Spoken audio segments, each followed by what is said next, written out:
Pulse balancing ఛానల్కి స్వాగతం. మనం గత వీడియోలో చూసాము తేనిపలు ఎందుకు వస్తున్నాయి, బర్పింగ్ ఎందుకు వస్తుంది, అండ్ ఆల్సో అసిడిటీ ఎందుకు వస్తుంది, గ్యాస్ట్రిక్ ప్రాబ్లం ఎందుకు వస్తుంది అనే రీజన్స్ తెలుసుకున్నాము. ఇప్పుడు దాన్ని ఎలా మనం బాగు చేసుకోవచ్చు అన్నది చూద్దాం. దీనికి ఏం చేయాలనంటే అసలు ఫస్ట్ బెస్ట్ మెడిసిన్ ఏంటంటే వాటర్ ఫాస్టింగ్ అండి. వాటర్ ఫాస్టింగ్ వల్ల ఏమవుతుంది అని అంటే ఓన్లీ వాటర్. ఆ వాటర్ ఫాస్టింగ్ తీసుకునే ముందు మనం ఏం చేయాలి, బ్రెయిన్కి ముందు రోజు నైటే బ్రెయిన్కి ఇన్స్ట్రక్షన్ ఇవ్వాలి. ఇలా పెట్టుకొని చేతుల మీద, నేను ఇప్పుడు తీసుకున్నదే లాస్ట్ ఫుడ్, నేను రేపు నైట్ దాకా నేను ఏమీ తినను, ఓన్లీ మంచినీళ్ళు తాగుతాను. మీరు బ్రెయిన్కి కానీ ఇన్స్ట్రక్షన్ ఇచ్చేసి నెక్స్ట్ డే ఫుల్గా ఓన్లీ వాటర్ తీసుకోవాలి.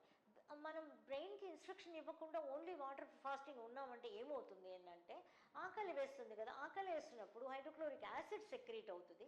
సెక్రీట్ అయ్యి కడుపులో ఫుడ్ లేనందువల్ల కడుపు వాల్స్ అంతా తినేస్తుంది.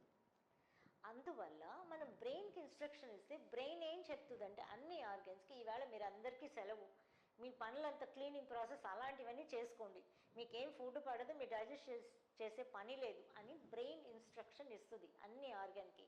సో దట్ అన్ని ఆర్గన్ కూడా రిలాక్స్డ్గా అది చేయాల్సిన పనులు ఉంటాయి. మన ఇంట్లో కూడా అంతే కదా, ఒకరోజు వంట చేసే పని లేదు అనుకుంటే మనం ఇల్లంతా క్లీన్ చేసుకోవడం ఏదో ఒక పని చేసుకుంటాం కదా, అలాగా ఆర్గన్స్ కూడా అలా క్లీన్ చేసుకుంటాయి.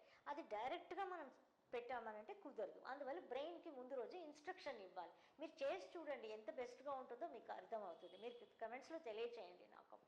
సో అలా మనం ఇన్స్ట్రక్షన్ ఇచ్చేసాం అనుకోండి, ఇచ్చేసాక నెక్స్ట్ డే ఫుల్గా వాటర్ ఫాస్టింగ్ అండి.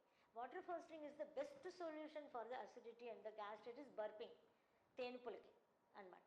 సో అప్పుడు ఏం చేస్తారు, ఫుల్గా ఎన్నిసార్లు దాహం వేసినా ఎన్నిసార్లు ఆకలి వేసినా వాటర్ మాత్రమే తాగుతూ ఉంటారు. ఈ వాటర్ తాగేందువల్ల ఏమవుతుంది, వాటర్ వెళ్ళి థర్డ్ లేయర్ ఇలా ప్రొట్రూడ్ అయిపోయింది కదా, దాని లోపలికంతా వెళ్ళి అక్కడ ఇరుక్కుపోయిన వాటిని అంతా కూడా బయటకు తీసుకొస్తూ ఉంటుంది. కానీ కొంచెం కడుపులో మంటలు అలాంటివి ఉంటే మళ్ళీ దాని మీద ఫుడ్ ఏమైనా తిన్నామంటే మళ్ళీ వెళ్ళిపోయి మళ్ళీ పులిసిపోయి మళ్ళీ ప్రాబ్లం జరుగుతాయి డెఫినెట్గా. సో దట్ బ్రెయిన్కి ఇన్స్ట్రక్షన్ ఇచ్చి రోజు వాటర్ ఫాస్టింగ్, ఇది ఎన్నాళ్ళు చేయాలంటే వీక్లీ వన్స్ అలా అలవాటు చేయండి first of all water fasting. ఇంకా కొన్ని ఉన్నాయి ఫాస్టింగ్లు, డ్రై ఫాస్టింగ్, అవన్నీ వద్దు, ఫస్ట్ మనం వాటర్ ఫాస్టింగ్ చేద్దాం. వాటర్ ఫాస్టింగ్ చేశాక నెక్స్ట్ డే మనం ఏం చేయాలి, నెక్స్ట్ డే నుంచి ఒక 1 వీక్ నుంచి 15 డేస్కి ఒక ఫుడ్ని వచ్చి మార్చుకోవాలి. అది ఎలా మార్చుకోవాలి, మార్నింగ్ ఏం చేయాలి అని అంటే ముందు రోజే మనం మన చేయి పిడికలు ఎవరెవరు ఉంటున్నామో వాళ్ళు చేతి పిడికడ నిండుగా ఒకటి వేరుశనగ పప్పు, లేదంటే చెన్న, నల్ల నువ్వులు, అండ్ నల్ల మినువులు, అండ్ పెసలు అన్నిటి కూడా తోలు ఉన్నదే కావాలి. తోలు లేని దానికి ప్రాణశక్తి లేదు, తోలు ఉన్నదే కావాలి. ఏదైతే 5 ఐటమ్స్ చెప్పాను కదా, 5లో ఏదైనా ఒక గుప్పెడు తీసి నానబెట్టుకోండి, లేకపోతే మొలక తీసుకోండి, అది మీ ఇష్టం అనమాట. ఎలా అయినా పనిచేస్తుంది. అది వచ్చి పొద్దున్న బ్రేక్ఫాస్ట్కి ఏం చేయాలి అని అంటే ఈ నానబెట్టిన దాన్ని మొలక తీసుకున్న దాన్ని ఇది బాగా నవలాలండి. నవలి తినడం ఒక్కటే మీరు చేసే పని ఇక్కడ. సో బాగా చూచేసి నవలేటప్పటికి దీనిలో ఉన్న ప్రోటీన్స్ అంతా లోపలికి వెళ్ళి లోపల ఉన్న పుండైన వాటిని అంతా కూడా క్లియర్ చేస్తుంది, నార్మల్ తీసుకొస్తుంది. అండ్ ఇంకా అది సరిపోకపోతే మార్నింగ్ బ్రేక్ఫాస్ట్కి ఏం చేసుకోవాలి, ఏదైనా ఒక గంజి తాగొచ్చు. ఏ గంజి అని అంటే సగ్గుబియ్యం తాగొచ్చు, ఓట్స్ తాగొచ్చు, మిల్లెట్స్ తాగొచ్చు, ఇంకా గోధుమ రవ్వ తాగొచ్చు, బియ్యపు రవ్వ తాగొచ్చు, ఏదైనా పర్వాలేదండి. ఒక గంజి ఎలా చేసుకోవాలి, 70% వాటర్ ఉండాలి, 30% ఈ ప్రోడక్ట్ ఉండాలి. సగ్గుబియ్యం అంటే 30% అది ఉండాలి, 70% వచ్చి వాటర్ ఉండాలి. అంటే ఎక్కువగా వాటర్గా ఉంటుంది అనమాట. సో ఈ గంజి ఇది మళ్ళీ ఇలా పెట్టుకున్నాం. స్ప్రౌట్స్ కానీ ఏదో ఒకటి పెట్టుకున్నాం, 5లో ఏదో ఒక ఐటెం పెట్టుకుంటున్నాము, అండ్ మనకి గంజి కూడా తీసుకుంటున్నాం. సో ఫిల్ అయిపోతుంది మనకి. మధ్యాహ్నం లంచ్ అప్పుడు ఏం చేయాలని అంటే మనం జనరల్గా ఏం చేస్తాం, ఒక ఆవకాయ పచ్చడి వేసుకుంటాం, ఒక ఫ్రై తింటాం, ఒక పప్పు తింటాం, చారు తింటాం, మజ్జిగ తింటాం, కూర ఏదో పెట్టుకుంటాం, ఇలా మనం భోంచేస్తాం కదా. అలా లేకుండా ఏదైనా ఒకటే అన్నం, అంటే పెరుగన్నం తింటున్నానంటే ఓన్లీ పెరుగన్నం, దానిలో వెజిటబుల్ పెట్టుకొని తినొచ్చు, ఓకేనా. సో దీనిలో మనం బాగు చేసుకుంటున్నాం హెల్త్ని కాబట్టి కారం, పులుపు, ఉప్పు కొంచెం నార్మల్గా ఉన్నదానికన్నా తగ్గించుకోండి. పులుపు కూడా కొంచెం తగ్గించుకుంటే మంచిది, ఎందుకంటే అది ఇంకా డిస్టర్బ్ చేస్తుంది అన్నమాట లోపలికి వెళ్ళాక. సో ఏదన్నా ఒక పప్పు అన్నం తింటున్నారు, ఓన్లీ పప్పు అన్నం, ఓన్లీ రసం అన్నం తింటున్నారు, ఓన్లీ రసం అన్నం, ఇట్లా ఏదైనా ఒక్క రైస్ విత్ ఏదైనా ఒక్క వెజిటబుల్ పెట్టుకొని తినండి. ఇంకా మళ్ళీ పప్పన్నం తిన్నాక పెరుగన్నం తినడం అలాంటివి చేయొద్దు. ఒక రైస్ తింటే మధ్యాహ్నం అయిపోయింది కదా, మళ్ళీ మీకు సాయంత్రాన్ని లోపల ఏదైనా మళ్ళీ ఆకలిస్తుంటే నానబెట్టుకున్నవి స్ప్రౌట్స్ ఏదో ఒకటి ఉంటాయి కదా, అది మొత్తం ఒకసారి తినలేము మనం. అప్పుడప్పుడు కొంచెం నోట్లో వేసుకుని నవిలి తినడం మాత్రం, అన్నం తిన్నా ఏం తిన్నా నోట్లోనే 90% డైజెస్ట్ అయిపోవాలి, తర్వాత మింగుతారు. తర్వాత నైట్కి ఏం చేయాలంటే ఎర్ర అటుకులు ఉంటాయి, రెడ్ అటుకులు ఉంటాయి, అవి తీసుకొని దానిలో కొద్దిగా నీళ్ళు పోసారంటే అలా నానిపోతుంది. దానిలో మీరు డేట్స్ ముక్కలు చేసి వేసుకోవచ్చు, లేదా తాటి బెల్లం వేసుకోవచ్చు, కొబ్బరి తురిమేసి దానిలో వేసుకోవచ్చు, ఏలకీలు ఇవన్నీ టేస్ట్కి ఏమైనా వేసుకోవచ్చు. వేసుకొని దాన్ని ఒక ఉండల్లా చేసేసుకొని మీకు ఎన్ని కావాలంటే అన్ని, ఎప్పుడు లోపల తినాలి, 7 o'clock లోపల ఫినిష్ చేయాలి. నైట్ డిన్నర్ ఇది. మీరు 1 week అనుకుంటే 1 week చేయండి. 1 week చేశాక ఏం తేడాలు ఉన్నాయో చూసుకొని మళ్ళీ మీరు అబ్బా ఉండలేకపోతున్నాను, ఏదో పులుపు కారం ఏదో బాగా తినాలి అనిపించిందంటే ఒక 2-3 రోజులు తినండి, మళ్ళీ ఒక 1 week రండి.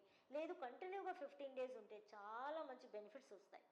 సో ఆ 15 daysలో ఈ వీక్ వాటర్ ఫాస్టింగ్ ఉన్నారు, మళ్ళీ నెక్స్ట్ వీక్లో కూడా వాటర్ ఫాస్టింగ్ ఒకటి.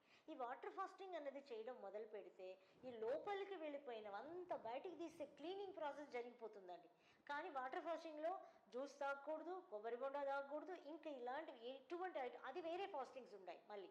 సో అవి ఏమీ తినకూడదు అనమాట. ఓన్లీ వాటర్ ఫాస్టింగ్ అంటే ఓన్లీ వాటర్, అప్పుడే క్లీనింగ్ అవుతుంది. లేకపోతే డైజెషన్ ప్రాసెస్ మళ్ళీ పనిచేయాలి. రాత్రి ఆర్గన్కి మనం చెప్పేసాం, బ్రెయిన్కి చెప్పేసాం నేను ఏమి తీసుకోను రేపు ఓన్లీ వాటర్ ఫాస్టింగ్ అని. సో ఆ ఎంజైమ్స్ కూడా సెక్రెట్ కావు మనకి.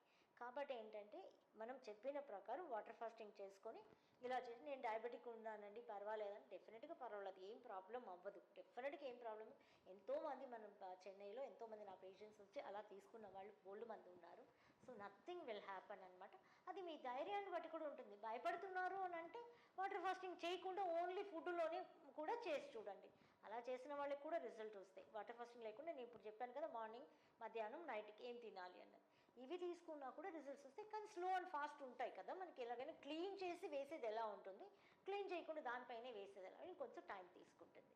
సో ఈ విధంగా మనం దీనికి మనకి ఈ తేనుపులకి, బర్పింగ్కి అండ్ అసిడిటీకి, గ్యాస్ట్రైటిస్కి ఒక పర్మనెంట్ సొల్యూషన్ పెట్టవచ్చు మనం. ఇంకా ఇలా చేసుకుంటూ మనం పల్స్ బ్యాలెన్సింగ్ కనుక చేసుకున్నట్టయితే ఇలా కిందికి పడిపోయిన కడుపుని ఇంకా తొందరగా మనం, ఆ కడుపు అనేది ఎర్త్ ఎనర్జీ కదా, ఎర్త్ ఎనర్జీ బ్యాలెన్స్ చేయగా అది నార్మల్కి వచ్చేస్తాయి. దాని ఒరిజినల్ షేప్ ఏంటో ఆ షేప్ కాదంతట అదే షింక్ అవుతాయి. ఎలాస్టిసిటీ లాగా ఇలా వెళ్ళిపోయింది, ఇప్పుడు మళ్ళీ అలా షింక్ అయిపోతుంది నార్మల్గా. ఆ కడుపు పెద్దదిగా ఉందనో, గ్యాస్ పట్టేసినట్టుగా అట్లా ఫుల్గా మనం అంటాం, ఒక బలూన్లో గాలి కొట్టేసినట్టుగా ఉంది కడుపు అని, ఇవన్నీ కూడా స్లోగా తగ్గిపోతాయి. కానీ ఏం కావాలి మనకి, ఓపిక కావాలి. ఆ పేషెన్స్తో మనం ఇలా అలవాటుని మార్చుకుంటూ చేసుకుంటూ వచ్చేటప్పటికి మనకి మంచి రిజల్ట్స్ ఉంటాయి. సో పల్స్ బ్యాలెన్సింగ్లో అయితే మనం ఏం చేస్తామనంటే ఈ ఎర్త్ ఎనర్జీస్ని మనం బ్యాలెన్స్ చేసేటప్పుడు ఆ ఆర్గన్స్కి, కడుపు అనే ఆర్గన్స్కి ఎర్త్ ఎనర్జీ అనేది బ్యాలెన్స్ అయినప్పుడు అది షింక్ అవ్వాలంటే షింక్ అవ్వడం, ఎక్స్పాండ్ అవ్వాలంటే ఎక్స్పాండ్ అవ్వడం, అది దానికి కావాల్సిన ఎనర్జీ దొరికినప్పుడు అది చేసే పనులు అది చేస్తాయి. మీరు చేసే పని ఏంటంటే ఇలా ఈ ఫుడ్ హ్యాబిట్స్ని మనం మెయింటైన్ చేసుకుంటూ వస్తే మంచి హెల్త్ వచ్చేస్తుంది. అండ్ ఆల్సో ఈ బర్పింగ్లో నుంచి కానీ, ఈ అసిడిటీ, గ్యాస్ట్రైటిస్ వీటిల్లో నుంచి చాలా ఈజీగా మీరు బయటపడిపోవచ్చు. ఐ థింక్ ఈ వీడియో మీకు నచ్చుంటుంది అనుకుంటాను. ఏదైనా డౌట్స్ ఉంటే మీరు కమెంట్లో తెలియజేయండి. ఈ వీడియో కనుక మీకు నచ్చుంటే షేర్ చేయండి, కమెంట్ చేయండి, లైక్ చేయండి, సబ్స్క్రైబ్ చేయండి. So thank you for watching.